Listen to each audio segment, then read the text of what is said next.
Hello friends, welcome to my channel. இன்றைக்கி சூப்பரான பருப்பு குழம்பு தாங்க செய்ய போகிறோம். குக்கரில் எப்படி செய்கிறதுங்கிறத நீங்கள் பாருங்கள்.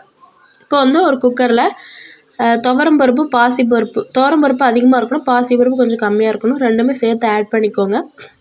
இப்போ அதை கழுவி நல்லா தண்ணி ஊற்றி வச்சாச்சு. இப்போ அது கூட வந்து நம்ம கழுவி வச்சுருக்கிற கழுவி வச்சுருக்க வெங்காயம், பூண்டு, கத்திரிக்காய் மூணையும் சேர்த்துக்கலாம்.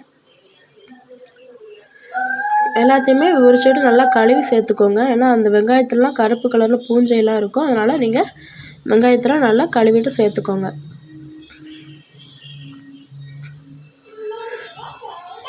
இப்போ வந்து நான் 3 பெரிய சைஸ் தக்காளி எடுத்திருக்கேன்.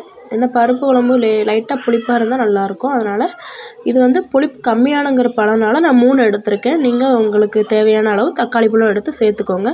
பச்சை மிளகா ஒரு 7 போல் சேர்த்துக்கலாம். ரெண்டையுமே சேர்த்ததுக்கப்புறம் இது கூட நம்ம மஞ்சத்தூள் சேர்க்க போகிறோம். 1 ஸ்பூன் மஞ்சத்தூள், கொஞ்சம் போல் நம்ம பெருங்காயத்தூள் சேர்த்துக்கலாம். பெருங்காயத்தூள் கண்டிப்பாக சேர்க்கணுங்க.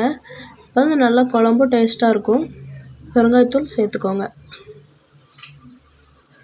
அப்புறம் பார்த்திங்கன்னா இதை நம்ம இப்போது க்ளோஸ் பண்ணி அடுப்பில் வச்சுக்கலாம். அடுப்பில் வச்சாச்சுங்க. இப்போ இந்த டைம் வந்து நம்ம புளி ஊற வச்சுக்கலாம். புளி லைட்டாக ஊற்றினா தான் நல்லாயிருக்கும். லேசாக ஊற்றுங்க, ரொம்ப ஊற்றிடாதீங்க, ரொம்ப குழம்பு புளிச்சிரும். நான் ஒரு சின்ன எலுமிச்சை சைஸ் அளவுள்ள புளி தாங்க எடுத்திருக்கேன். அதை நல்லா கழுவிட்டு சேர்த்துக்கலாம். சேர்த்து இப்போ நல்லா ஊற வச்சு அதை எடுத்துக்கலாங்க. நல்லா அலம்பிட்டு நல்லா ஊற வச்சுருக்கேன்.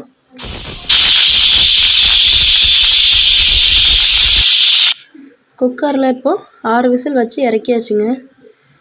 இது கடை பருப்புங்கிறனால 6 விசில் வச்சுருக்கேன். இதே ரேஷன் பருப்புனா 4 விசில் தாங்க வைக்கணும். பாருங்கள் எப்படி நல்லா வெந்திருக்கு. இது கடை பருப்புங்கிறனால 6 விசில் வச்சு எடுத்துட்டேன்.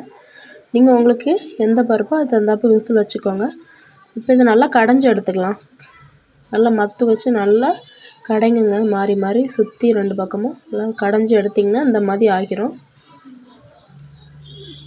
பருப்பு நல்லா கடைப்பட்டுருச்சுங்க. இப்போ வந்து இது கூட நம்ம புளி தண்ணி ஆட் பண்ணிக்கலாம்.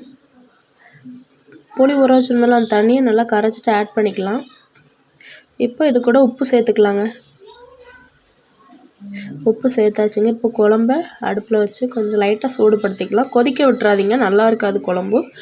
லைட்டாக அந்த நுர விட்டதும் நம்ம இறக்கிடணும்.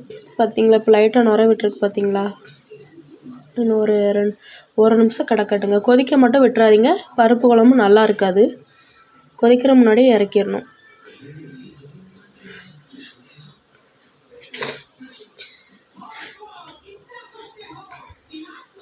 பார்த்திங்களா எப்படி நுர விட்டுருக்கு. இந்த ஸ்டேஜில் நம்ம கேஸை ஆஃப் பண்ணிக்கலாம். இப்போ தாளித்து ஊற்றிக்கலாங்க. எந்த குழம்பு வச்சாலுமே நீங்கள் கடைசி தாளிங்க, அப்போ தான் குழம்பு சூப்பராக இருக்கும்.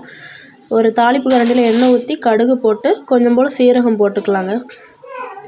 சீரகம் போட்டு அது பொரிஞ்சதும் வெங்காயம், பெரிய வெங்காயம் நல்லா பொடி பொடியாக நறுக்கி வச்சதை சேர்த்துருக்கோம்.